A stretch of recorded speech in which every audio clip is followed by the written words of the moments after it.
Good evening, everyone. Here we are at the 8 o'clock storybook reading. And as you can tell, tonight I am indoors. And the reason being is, one, it's starting to get very dark at 8 o'clock, which is hard to read. And I have to admit, the bat on my shoulder experience kind of made me want to not have that experience again. So we decided that we were going to do the reading inside today.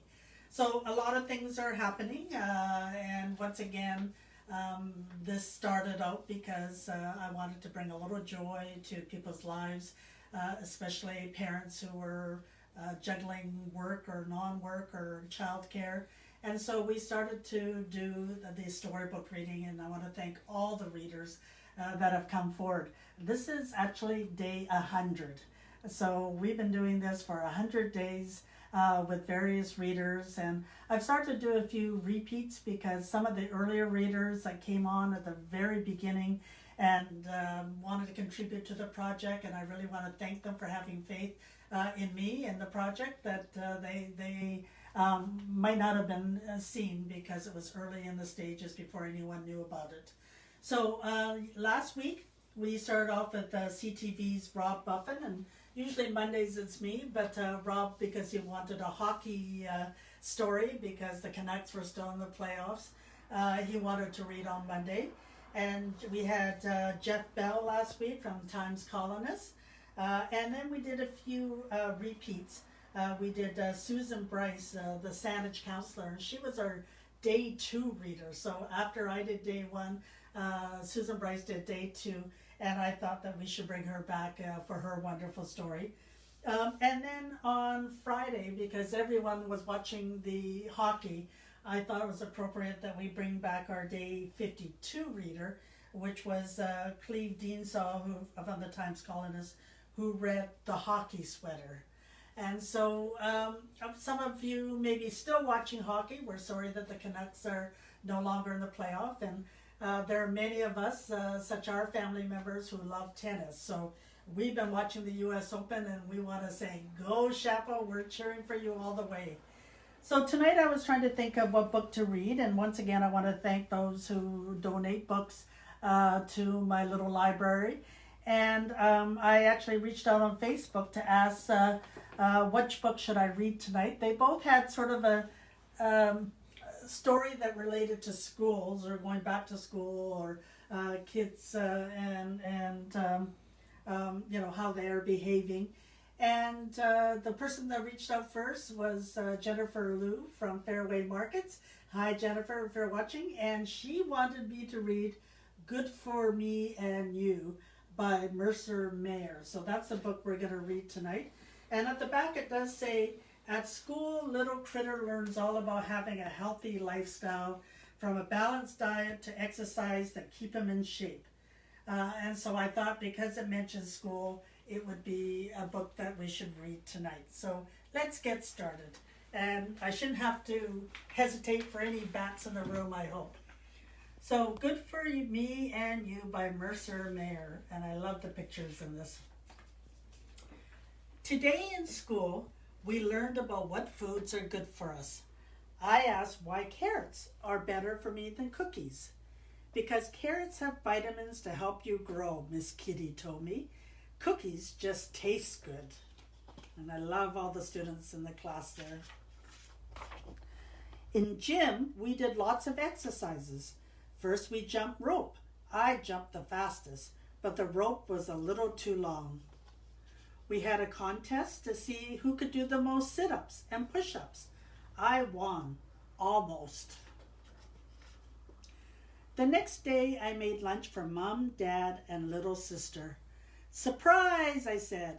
Eat every bite because all this food is good for you. So they're having a healthy meal.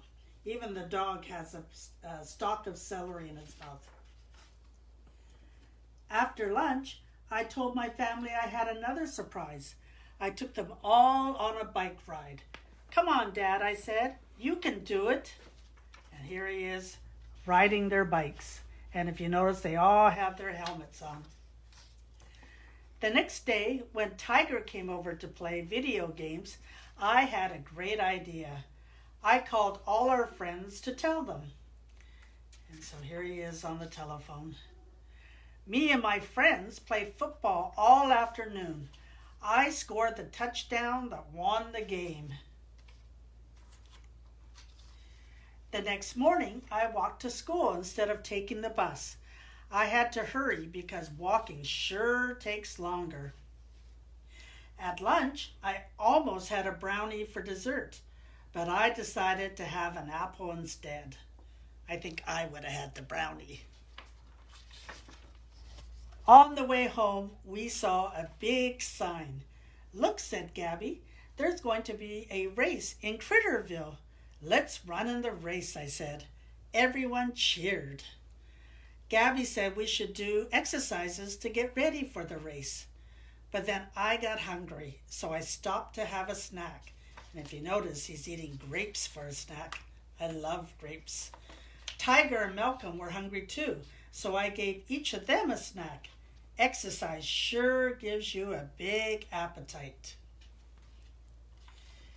The next day we went swimming. I wore my snorkel and my flippers because they made me go faster. And there they all are at the swimming pool. After that, we practiced running as fast as we could. I beat Tiger, but Gator beat me. Malcolm beat all three of us, but Gabby beat Malcolm. Gabby's really fast. The day of the race, we all took our places at the starting line. On your marks, get set, go, called the announcer. Then he blew a whistle. I got off to a fast start. I didn't win, but I ran the whole way without stopping. Doing stuff that's good for you isn't just healthy, it's lots of fun too. And there they are, the finish line. And what I like about the way the story ends is the feeling that it's not about winning, but it's about completing the race. And I always like that message, that it doesn't matter where you come in, but it's important that you give it your best and you just work to complete the race. So that was my book for tonight, a little bit of a lighter reading, and thank you to Jennifer Lou for putting her request that I read this book. And I do know who the next two readers are. So tomorrow we're going to have Mary Griffin, who is a reporter for Czech News. And then on Wednesday, we're going to have Steve Bailey's. And Steve, he's a volunteer radio host for UVic's CFUV 101.9 FM. So once again, in media, but of course he also works at the Intercultural Association, and a good friend of ours, and a big tennis advocate as well. So those are the ones we have for Tuesday and Wednesday, and I should shortly know who we've got for Thursday and Friday. So we hope you are all taking care. We hope you're all keeping safe, and we're hoping that you're all keeping kind. So once again, thank you for joining in for the 8 o'clock storybook reading. We do have a YouTube channel, so feel free to go to the 8 o'clock storybook reading YouTube channel and see all the readers. And once again, thank you to everyone.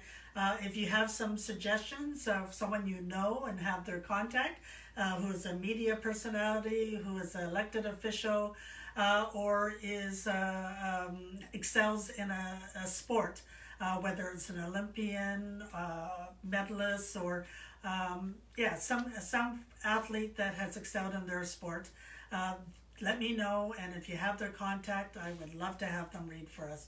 So once again, have a nice evening, and no bats in our house today, so it's a great night.